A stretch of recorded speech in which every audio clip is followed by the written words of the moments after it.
I fully agree with what you said there. Child this can be party.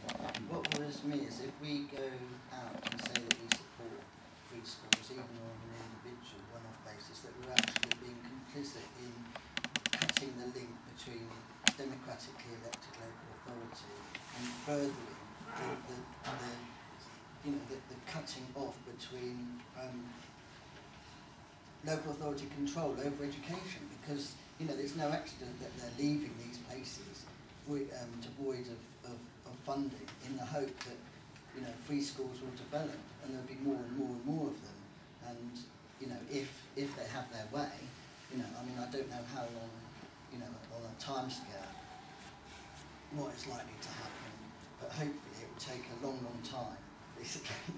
I'm just very worried about us supporting free schools even as a one-off. Can I ask you a question? Because you come from your Camden. Yes, yeah. I don't. All right. Camden was faced with a problem of a free school starting in the area, I believe, Camden Green Party, and we're in a dilemma about what appeared to be quite a progressive demand for a free school in the area, also answering the issue of shortage of school places. If my child's going to be at home, I'd rather have a free school than no school, sort of thing. Do you know how? Well, as far as I'm aware, it's still not been approved yet. Because there were disagreements within our party. And then the local authority came in because the free school sponsors had an eye on the building, didn't they? And then I believe that local council came in and quickly moved to use that building for other needs before they could get hold of it, which is a way of thwarting their desires, isn't it? Because one of the issues is that some of the buildings that they're going for, in terms of what we would want for children, lack play space, are very small. They're old shop fronts and offices and ex-cinemas and all sorts of things that they're putting people in, and removing the controls on the kind of building that should be used for education that they used to be. So that's coming through as well. I'll give priority to people who haven't spoken yet. Yeah. Hi, I'm Rita Wilcott. I'm from Sheffield and Rotherham Green Party. I just want to check my understanding of the law, because what I thought about this new law about free schools was that it's an option, but from listening to, sorry, I can't remember your name, Sue from Brighton, it sounds like it's replacing what the system that we've known. Is that right? We haven't got any, there's no money from government for us to build a primary school. Or to a new school. The only way that new schools are coming is in academies or free schools. And a lot of local authorities, I went to a meeting with Tim Lawton, who's Children and Young People's Minister recently, and he's saying within 2 years all schools will be academies. So that's the government's plan. So they're not, we've just had a new academy open, which obviously started before we were in power, and it was £22 million of government money. It isn't just, there's like, I think 2 million from the private sponsor. So government money is still coming into schools, but they're outside the local authority. Yeah. So say there's a local authority that still has got the money to develop a primary school, is the system that we've known it. Can they do that? Yeah, they can. Yes, we have got some money still in our capital. So that's what I misunderstood. Budgets are so cut. So if there isn't money, an authority, that's their only option is to do it as a free school. Yeah. Or not. I suspect there isn't any local authorities that are in that position. And one of the issues is that the money that they spend on free schools comes away from the local authority's own budget. Well, so like the one in Hasbin Fulham, which is going to cost 15 million, they top slice the local authority budget, so there's less money available for other schools. And as David said at the beginning, they get 75% more to set up a free school than the normal school would get. So it's really undemocratic, isn't it? Oh yeah, absolutely. David? Just a couple of technical points. I worked in the DES just after the '88 Education Act. And you're right about the 92 Act, what happened. That became, the further education sector became directly funded from central government through the Further Education Funding Council. And quality standards, the pay of everybody there, the derecognition of the trade unions, I'm a UCU member, always have been, but you could see that that system meant they were divorced from the local community, and the quality of what was being provided actually diminished as they became individualised and directly funded. When we worked at the DES, they had a thing called the PPC, the Premium Per Children, And what it was every local authority, when they're giving out the money to the local authority, they would say, okay, how many children have you got? That's the X figure. But we'll have a measure of social deprivation. What measure they use has changed over the years. The latest one was the number of children on free school meals. But they would add, it would be 1 point something for every child. And now that actually was a very good measure in terms of redistributing money between local authorities in terms of a more equitable. It started in 1968 under the Wilson government, but they've changed it gradually. And what's happened, you see it every year, that social responsibility aspect, the redistribution to poorer areas, has diminished and diminished and diminished. And the objective, clearly now, is just to pay out on the number of children and forget the social responsibility bit altogether and just pay for a particular child. That would be a massive backward step, because the level of support within schools very much depends on the level of parental support. And in affluent areas like Oxford, for example, the parents can fill the bill in many ways. I was born and brought up in Salford, and it's a totally different situation there. You know, the parents are not in a financial position to help them. And that redistribution at the very centre used to help that. Local authorities just got the cheque, which they then distributed. And even they, at that stage, could then redistribute again within their own community. We won't be able to do that. Your point of, can we seize them, these free schools, and actually have an influence to get green things? The answer is an emphatic no. There is no mechanism for you to be able to do that. When I was Chair of Education, 3 years before they banned it, we stopped through the LEA corporal punishment in schools. We introduced the multicultural education series. I was the education chairperson in Rochdale LEA. But we introduced multicultural in 1981-82. The local authority has a history of introducing progressive measures, but individual schools do not. It's as simple as that. So if you want a green agenda, a green ethos, you won't get that, because what will happen, you see it in academies and you'll see it in free schools, the sponsors, the sponsoring group, whether it's a faith group or whatever it is, become the focus of what the school is really all about. They're directing it. They will not respond to our aspirations for a green education. It just won't happen. There's no mechanism there to do it. Okay, yes, we'll come back on that. Yeah, ideally having a green school would be what we'd strive for, but that's not what I was kind of aiming for. It's more of a fact that there's a dire shortage of primary school places. It's been seen coming for 7 years, and both Labour and Lib Dems now have done nothing. Yeah, but just to answer that technical point as well, when the Tory government came in, well, the coalition, they stopped immediately the Schools for the Future programme. That was £120 million worth of capital spending which was going through the system. They stopped it. Now all capital spending, extra capital spending rather than just maintenance, is going to the free schools. So what you've got is a sort of halt to real local authority development of schools.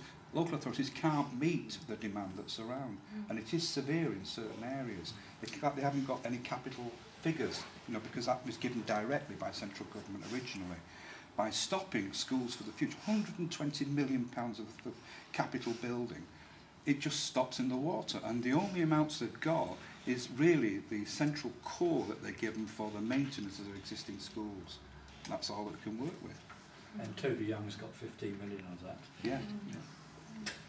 Just in terms of kind of utilising and seizing this kind of free school idea, we've got to bear in mind that central government approves which schools get funded and which free schools are allowed and which are not. So if you're putting something which is potentially ideologically opposed to the way in which they want to run the country, it's unlikely to get approval. Yeah. So Toby Young's free school, where they want to teach Latin and pretend it's 1948 or whatever, is going to get approval, whereas something that is maybe much more progressive and so on is not going to get approval. It's that centralisation of that decision making. Just another technical point, of the 24 that have been approved now, there were 60 odd applications. Quite a few of those were for progressive little groups. They were the ones who were turned down. It was the traditionalists who were accepted, especially faith schools. Anyone else who hasn't contributed? Wants to come with a question or a comment? Yeah. I might sound stupid. I've been given the impression, and I think no one else mentioned it now, so it might be wrong, that free schools are allowed to teach sort of beyond or outside of the national curriculum.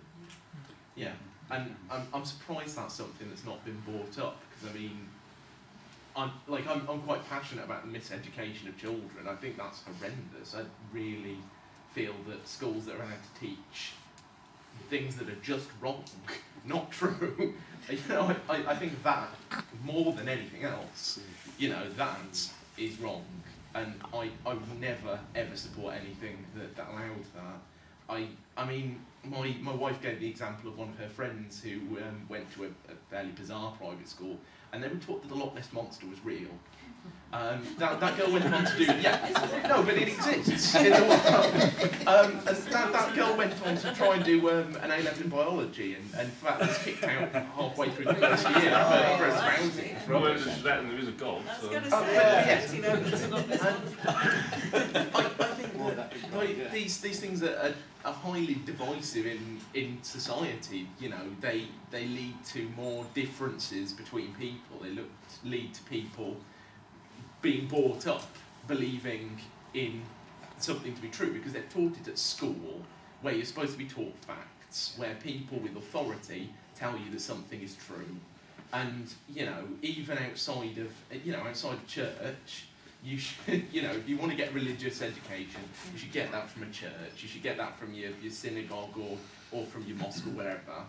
A school should teach you things that have been found to be true unequivocally. And I really, really disagree with anything that allows people to have more influence over children. You know, those people have already got those influences. If their parents are taking them to church, they're already being taught things that that tell them that they're different from everyone else and that other people are wrong and that other people are bad. And I think that's something that the Greens as a whole disagree with. I think I've been given that impression at the very least. And I don't think that schools should be adding to that. If anything, I think that schools should be detracting from that by teaching them the standardised stuff that's equal everywhere, that's the same across the board, that we are all the same and we are all the same people and we're all being treated the same way for the same reasons. Okay, so you're really talking about miseducation there. Yeah. In these nationalised schools, not free schools, we call them. Yeah.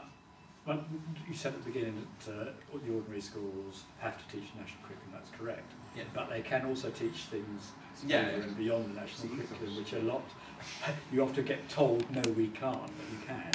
I mean, when I was a head teacher, we used to do a lot of work on black history and all sorts of progressive things, climate change and so on, with the children that weren't in the national curriculum, that were part of their education. My concern is people being taught literally that creationism is right and that Darwinism is wrong, and that free schools can do that, and that's a problem. You wanted to come in because you said earlier you wanted to. Thank you. It's Jonathan Brooks from Bexley, and I share everybody's concerns that have been expressed about free schools.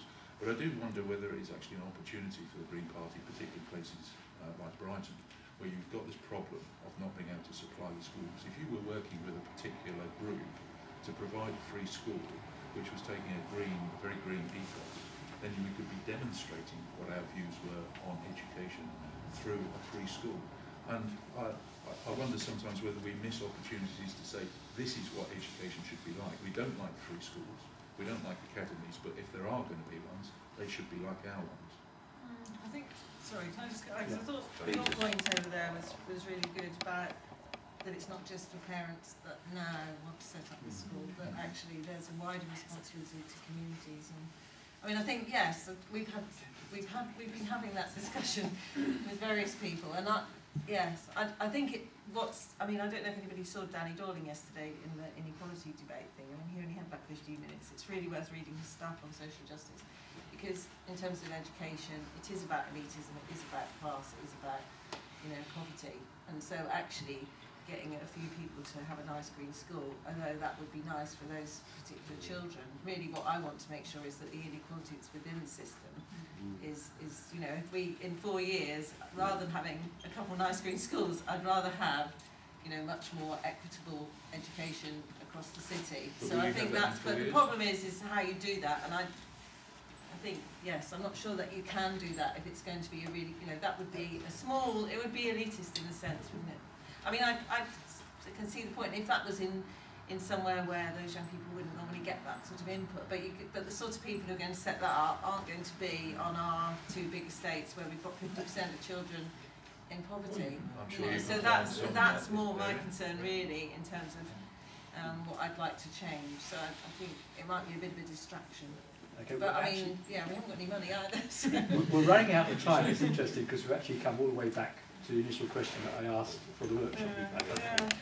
But very quickly. That's pretty much what I was going to say. I mean, basically, what you're suggesting just enhances the postcode offer even further. You know?